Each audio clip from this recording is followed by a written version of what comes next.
Assalomu alaykum everyone. Bugun sizlar bilan Xudo xolasa Mr. Jafar update departmentda ko'rib chiqamiz. Update departmentda birinchi qiladigan ishlari bu har bitta driveri statuslar bilan qiziqish va u statuslarni vaqtida almashtirish va update berib turish. Ya'ni u kimga update beradi? Birinchi o'rinda brokerga, shipperga va receiverga va o'zini dispetcheriga. Update department tushunishinglar kerak bo'lgan eng muhim narsalardan biri ular ko'prik. Ya'ni u ko'prik orqali har bitta department, shipper, receiver va broker har bitta yangilikdan xabardor bo'lib turishadi. Ko'rishinglar mumkin. Bu yerda update department aynan qanaqa statuslar bilan ishlashi. Bizda dispatched, covered, ready statuslari bor. Ya'ni yuk olindi, yuk driverga tashlab berildi va covered deganda u driverga o'sha boshqa inson yuk olishi kerak emas. Undan tashqari shipper, receiver, ya'ni bizda punkt A bor va punkt B bor. Biz ularni punkt A ni shipper deb ataymiz, olib boriladigan joyni esa punkt B, ya'ni receiver deb ataymiz. Loaded, unloaded, ya'ni shipperda yuk yuklab beriladi va receiverda yuk tushirib beriladi. U narsani, u holatni biz loaded va unloaded deb ataymiz.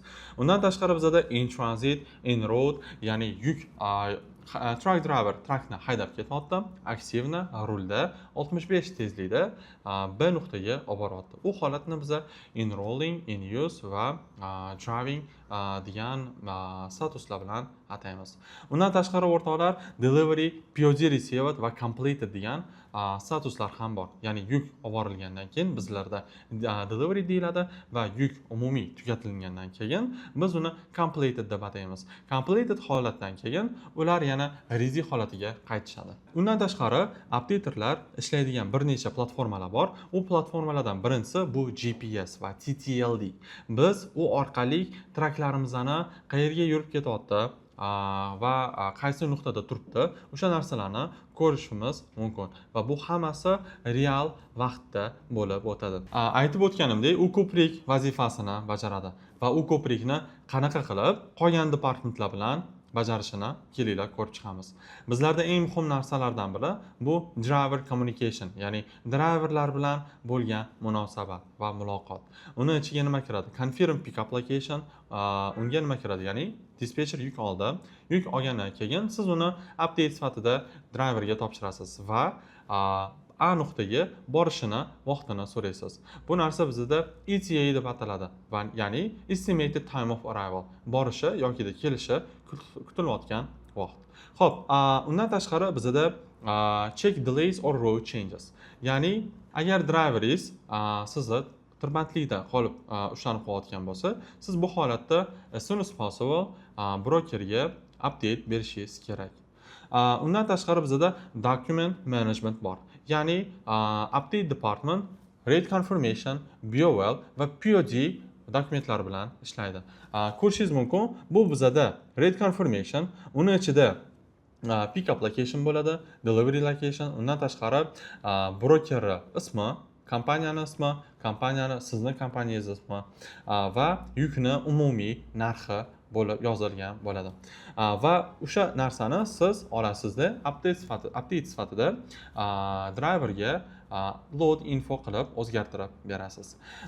Va bu yerda ko'rishingiz mumkin, o'sha undan tashqari bizda bu BOL, ya'ni Bill of Lading va Proof of Delivery. Biz yukni olayotganda rate confirmation'ni olamiz, ya'ni yukni umumiy hujjati va yukni olishga borganimizda esa Bill of Lading olamiz. Ya'ni Bill of Lading bu bizda BOL deb ataladi. BOL bu yukni haqiqatdan ortganimiz haqidagi yoki olganimiz haqidagi hujjat. Deliveryga borganimizdan keyin biz BOL ni beramiz, ya'ni shipperda A nuqtaga olgan dokumentimizni deliveryga berganimizda ular unga sign qo'yib bizga qaytarib berishadi. Sign versiyasi esa bizda proof of delivery, ya'ni yetkazib borganimiz haqidagi hujjat bo'ladi. Va undan tashqari update department bir nechta chargelar, ya'ni fayllar bilan ishlaydi. Buni birinchisi detention, layover, lumper fee va driver assist. Undan tashqari tonu bor. Ya'ni kelinglar har bittasini birma-bir detallab ko'rib chiqamiz. Bizada detention 2 soatdan keyin kutib qolgani uchun beriladigan summa. U summa $25 har bir soat uchun beriladigan pul. Ya'ni siz masalan bizni yuklarimizni har xil turi bor va pick up locationda, delivery locationda har xil vaqtda yukni olishimizni va tushirishimizda bo'lgan soatlar bor. Buni birinchisi first come first serve, ya'ni birinchi kelganga birinchi xizmat ko'rsatiladi. Ikkinchisi esa appointment, ya'ni bitta vaqtda kelish kerak va olib borilishi kerak. O'sha holatlarda siz yuk driveringizga aytib qo'yishingiz kerak. Ya'ni soat 10 da agar 10 dan soat 4 gacha first come first serve, ya'ni birinchi kelganga birinchi xizmat ko'rsatiladigan bo'lsa, driveringiz rovna soat 10 ga kelib, o'sha yukni kutishni boshlashi kerak. No, 10 ga kelib 12 ga agar pick up qilinmasa, 12 dan keyin sizni driveringizga detention yozilishi boshlaydi. Va agar soat 4 gacha pick up qilinsa, siz kutib qolgan 4 soatingiz uchun detention olasiz va u narsani $25 dan ko'paytirib brokerdan request qilasiz. Va bizda appointment bor. Appointmentda unaqa narsalar juda ham kam uchraydi va uchrasa ham siz 2-3 soat uchun baribir detention olasiz. Bizda layover bor. Layover fee bu bir kun kutib qolsangiz yukka olinadigan summa. Uni narxi $250 dan $350 gacha bo'ladi. Va lumper fee bor. Ya'ni ishchi sonini puli. Agar siz частный facilitylarga kelib qolsangiz, sizdan ishchilar pul so'rashadi yukni tushirib berish uchun va ortib berish uchun. Bu holat bizga lumper fee deb ataladi. Undan tashqari bizda driver assist bor. Ya'ni agar u ishchilar bu narsadan e'tiroz bildirsa yoki bosh tortsa, siz driveringiz bilan gaplashib, u yukni driver o'ziga tushirsangiz bo'ladi. Qachonki agar u yukni hajmi va og'irligi yengil bo'lsa. Bizda undan tashqari toni bor. Truck ordered, not used. Ya'ni dispetcher yuk olgandan so'ng yuk admin bo'lib ketishi, bekor bo'lib ketishi. Bunga bir nechta sabablar bor. Ya'ni bizda carrier, bizda customer yukni brokerga bergan inson yukni A nuqtadan B nuqtaga siljitishni xohlamaydi. Nimaga? Chunki yukni ichida ili brak tovar ketib qolgan bo'ladi yoki hali yetarlicha tayyor bo'lmagan bo'ladi. Endi updater bitta shiftda qilishi kerak bo'lgan narsalarni sizlar bilan gaplashib o'tamiz. Birinchi o'rinda har bitta updater 9 soat yoki 10 soatlik shiftini boshlayotganda kelganidan so'ng hamma aktivniy lotlarni bitta-bitta tekshirib chiqishi kerak. Bu narsa juda ham muhim. Nimaga? Sababi u har bitta yuk, har bitta driver qayerda turganini bilishi kerak va o'shanga qarab u brokerga update berib chiqadi. Va har 2 soatda update'ni yangilab turish kerak. Nimaga? Chunki updater degan inson bu hammani up to date ushlab turadi yengilliklar bilan. Ya'ni u yengilliklar maksimum 2 soatgacha cho'zilishi mumkin. Va undan ko'pi bu ertaga broker bilan o'rtalarda bo'ladigan munosabatga ta'sir qiladi yokida ish chiqarib kelishi mumkin. Endilikda kelinglar sizlar bilan yuk o'zi qanaqa olinadi va rate confirmation kelgandan keyin qanaqa hodisalar ro'y beradi. Birinchi o'rinda updater rate confirmation'ni olib load infoga o'zgartirib beradi. Load infoni ko'rgan driver trackini PTI qilishni boshlaydi. Pre-trip inspection. Va undan so'ng esa A nuqtaga yetib keladi. A nuqtaga yetib kelgandan keyin unga doktor beriladi. Doktordan so'ng esa yuk ortib beriladi. Ko'rishingiz mumkin, bu doktor va bu yerda yuk ortilgan holati. Har bitta yukni o'zini plombasi bo'ladi. Biz uni seal deb ataymiz. Har bitta sealda o'zini nomerlari bo'ladi va u sealni buzib ham bo'lmaydi, ochib ham bo'lmaydi. U sealni ochishga faqatgina receiverni huquqi bor. Va undan so'ng esa o'sha driver BOL ni oladi. Va BOL ni olgandan so'ng o'sha good to go beriladi. Good to go berilgandan so'ng esa o'sha receiverga haydab ketadi. Undan tashqari updaterlar driverlarni olayotgan yukini nazorat qiladi.